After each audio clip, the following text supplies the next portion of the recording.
dipelajari referensi yang lain sebagai tambahan bahwa menurut tujuannya ada 3 jenis penelitian. Silakan dibaca, ada penelitian eksplorasi, ada penelitian deskriptif, ada penelitian analitis. Jadi kalau eksplorasi itu apanya ya, what, deskriptif itu siapanya, who, dan untuk analisis adalah mengapa, why. Kemudian yang kedua, berdasarkan manfaatnya, ada penelitian murni, ada penelitian terapan. Secara umum, penelitian murni itu dilakukan oleh perorangan atau sekelompok orang yang tujuannya sesuai dengan tujuan dari peneliti. Sedangkan untuk penelitian terapan itu biasanya ditawarkan oleh sponsor yang tentunya akan mendapatkan dana kalau hasil penelitian itu dipublish, kemudian dipakai oleh pihak sponsor karena sudah memenuhi kriteria yang diinginkan. Jadi yang menetapkan kalau terapan adalah pihak sponsor, intinya apa, temanya apa, sponsor yang menerapkan. Kemudian berdasarkan rentang waktu, ada 3 jenis penelitian. Yang pertama adalah cross-sectional research, yang kedua longitudinal research, yang kedua adalah case study. Oke, yang berikutnya berdasarkan teknik pengumpulan data. Ya, tolong kalau menulis teknik yang benar, bukan teknik tapi teknik. Subjek, bukan subjek tapi subjek, objek. Harus benar. Berdasarkan teknik pengumpulan data, ada 4 jenis penelitian, yaitu experimental research, kemudian survei, content analysis, dan existing statistik. Kemudian untuk penelitian kuantitatif, ya, kualitatif berdasarkan teknik pengumpulan datanya. Kalau kualitatif, jadi meskipun yang kita pelajari kuantitatif, tapi kita harus mengkomparasi antara kualitatif dengan kuantitatif, bahwa berdasarkan teknik pengumpulan datanya ada field research, ada historical comparative research. Itu jenis-jenis penelitian yang harus mahasiswa pahami sebelum melaksanakan penelitian yang sesungguhnya, karena untuk jenjang S1 di perguruan tinggi negeri lain itu mahasiswa semester 5 itu sudah harus bisa merancang jurnal, yang jurnal itu juga didasarkan dari hasil penelitian. Nah, sebagai prasyarat untuk mengikuti ujian skripsi, di perguruan tinggi tetangga kita, bahwa mahasiswa S1 itu wajib mempublish 1 jurnal internasional. Tetapi jurnal internasional itu tidak harus berreputasi. Artinya tidak harus Scopus. Yang penting jurnal internasional. Tanpa memiliki jurnal internasional, maka mahasiswa tidak bisa melaksanakan ujian atau sidang skripsi. Seperti itu. Nah, itu mohon dipahami ini. Mohon maaf sekali lagi, saya ada kepentingan lagi dengan Bu Dekan, masih belum tuntas.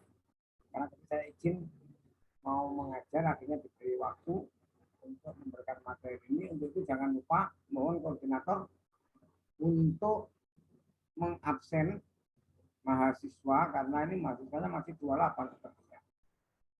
Atau kita fakultatif dulu ya, karena saya juga terlambat tadi.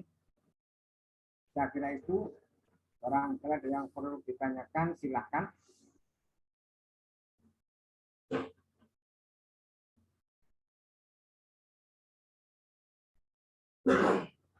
Kira-kira cukup ya? Bapak. Saya, Bapak. Silakan.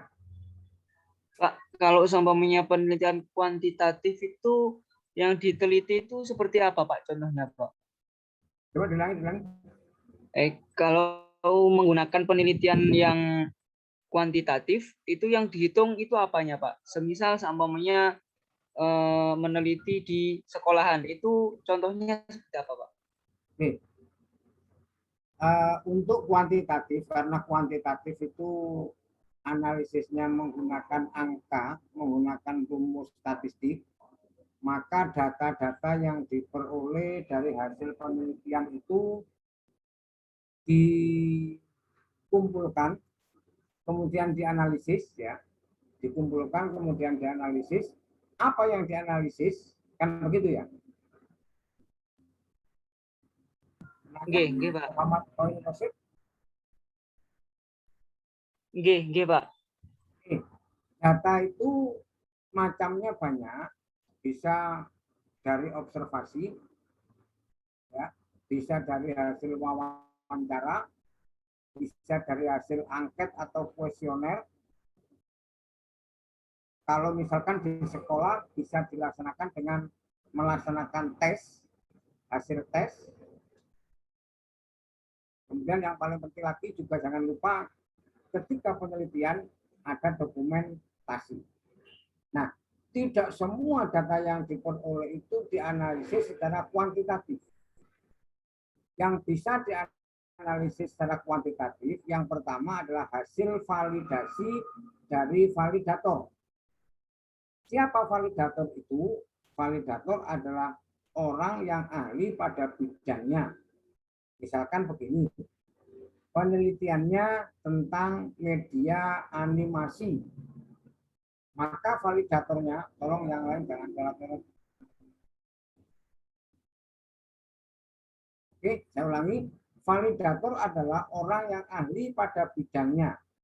Bidang yang mana? Bidang yang kita teliti. Misalkan penelitiannya tentang media animasi. Maka kita harus mencari ahli animasi untuk memvalidasi apa yang kita buat. Yang kedua, misalkan penelitiannya tentang Android, tidak harus orang animasi bisa Android, maka kita harus mencari validator seorang ahli Android. Nah, hasil validasi itu kan berupa angka, karena biasanya rentangnya 1 sampai 5. Nah, angka-angka itu kita kumpulkan, kemudian kita analisis, dengan menggunakan SPSS atau menggunakan SAS dan sebagainya, atau minimal menggunakan Microsoft Excel misalnya. Nah, itu yang didata, yang dianalisis secara kuantitatif. Kalau penelitiannya di sekolah, yang dianalisis secara kuantitatif itu biasanya hasil tes. Hasil tes. Kemudian hasil kuesioner, hasil angket. Nah, untuk observasi, interview atau wawancara, dan dokumentasi, meskipun itu wajib dilampirkan, tetapi tidak bisa dianalisis secara kuantitatif. Seperti itu Muhammad Khalil Rasyid.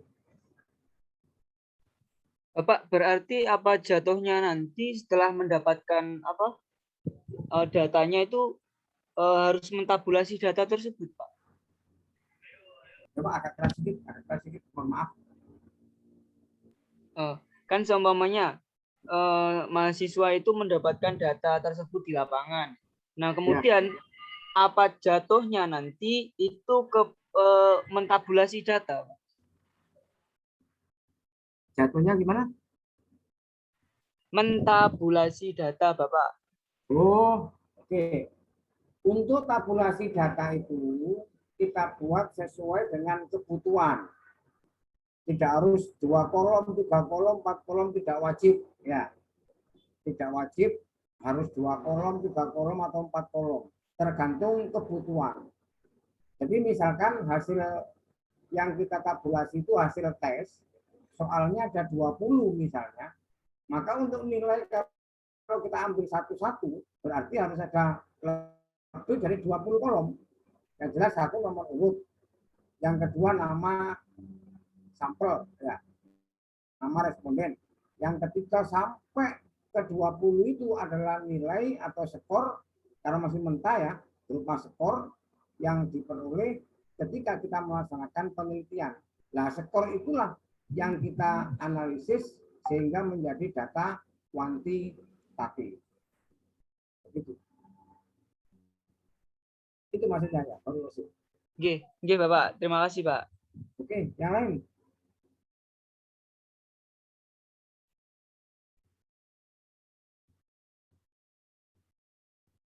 Yang baru masuk, tolong jangan lupa LMS, attendance-nya diisi.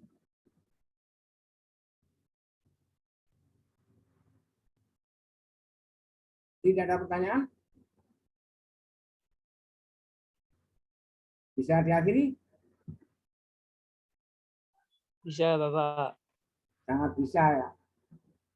Oke, mudah-mudahan yang sedikit ini bermanfaat dan kita selalu diberikan kelancaran dan kesehatan. Terima kasih, mohon maaf apabila yang salah. Wassalamualaikum warahmatullahi wabarakatuh. Waalaikumsalam. Waalaikumsalam warahmatullahi